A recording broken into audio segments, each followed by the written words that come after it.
So this video is going to be grouped into two sessions. So the first one is how to calibrate your pH meter, and the second one is going to be how you can increase or decrease your pH in a formulation. So before we dive into that, I have quite a number of things on the table right here. So we have different types of pH meter, right? It comes in different colors. We have this one that we use at Fabstouch. Look at this, so beautiful, right? So we have quite a number of pH meter, different types. But what does pH mean? First of all, pH is the potential of hydrogen. Any product that contains water, you need to check the pH of that product. And the reason you're testing the pH is to ensure they are compatible to be applied on your skin. So what happens if you do not test the pH of a product? It means this product can irritate your skin. It can cause you more harm than good. Look at this. This is another type of pH meter. Then we have those ones that comes in paper form, okay? I do not advise people to use the ones in paper because it doesn't give the correct readings. I don't have it here because I do not use it and I do not train with it. Paste what it looks like right on the screen so you know what it looks like, but do not use it. So this is another very beautiful one we use at Fabstouch.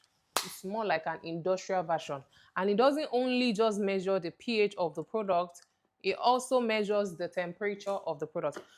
This is the one that measures the temperature. So majority of this pH, they also have more than 1 or 2 parameters. So you can read your manual to know how many parameters your pH has. Just like when you purchase a new phone, you need to set the phone to project your personality. You need to upload the iCloud.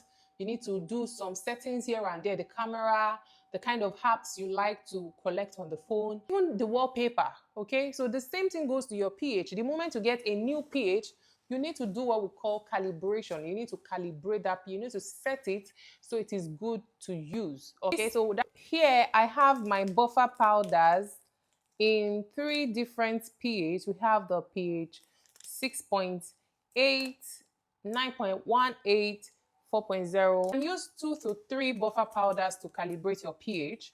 Okay, if you're using 3 powders, you're going to need 4 beakers. When you check the back of your buffer powder, you are going to see they wrote the instruction. They said 250 ml solution powder. Let me move it closer, you see.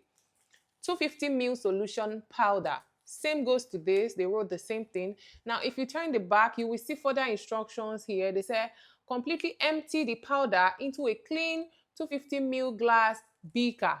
Add 250 ml of distilled water. So everything you need to know is already here. So I'm just going to be acting it out.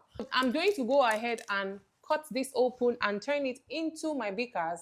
Then add 250 ml each of water, okay?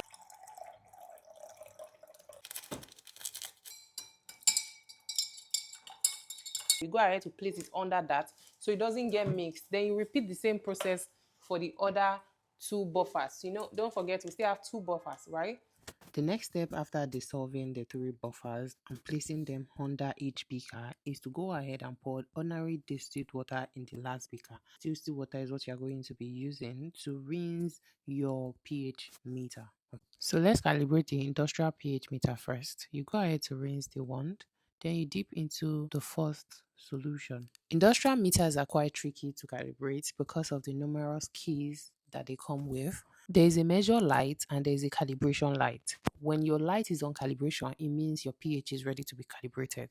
And when it's on measure, it means you can now measure your pH, okay? Since we are calibrating, you press hold on the calibration key for a few seconds and then you allow the meter to read in that particular solvent you have dipped the wand into. Now, this particular pH meter comes with pH 7 and pH 4 buttons, which means you only need those 2 pH for calibration, right? So after dipping into your wand, you long press on the particular pH you've dipped in. If you're on pH 6.9, which is approximately 7, you long press on the pH 7 and then the meter automatically calibrates. Same goes to your pH 4. Very important note, before you dip your wand into another pH solution, you need to always rinse it. That is why your 4th beaker is there.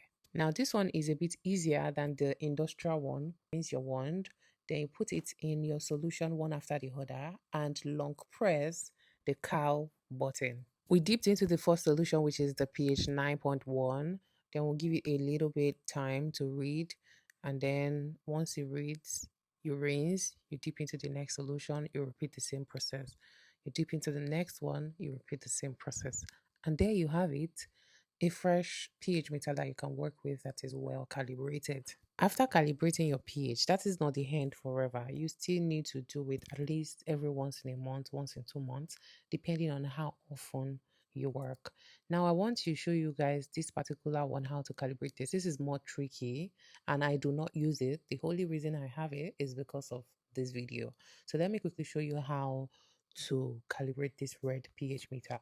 So it comes with this screwdriver and two different buffers, buffer 4 and buffer 6. So the buffer this one comes with has already been pre-dissolved, so you don't need to dissolve this one. You just need to dip it into, well, because I already have a dissolved buffer, I'm just going to go ahead and use the one I'd already dissolved. Now this is where it gets tricky. If you take this video about few seconds backwards, you will see a hole at the back of this pH meter. Now you're going to put your screw at the back of that hole and turn it till you get the value on each of the buffer solutions.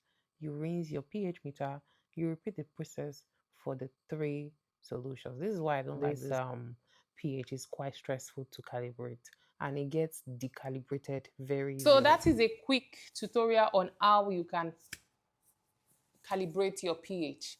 Always remember, I do not advise this particular pH because it is so stressful to work with, and at the same time, it can decalibrate at any point in time, okay?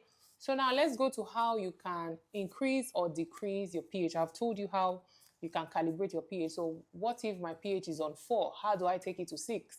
Or if it's on 7, how do I take it back to 3? So let's talk about how we can increase or decrease our pH.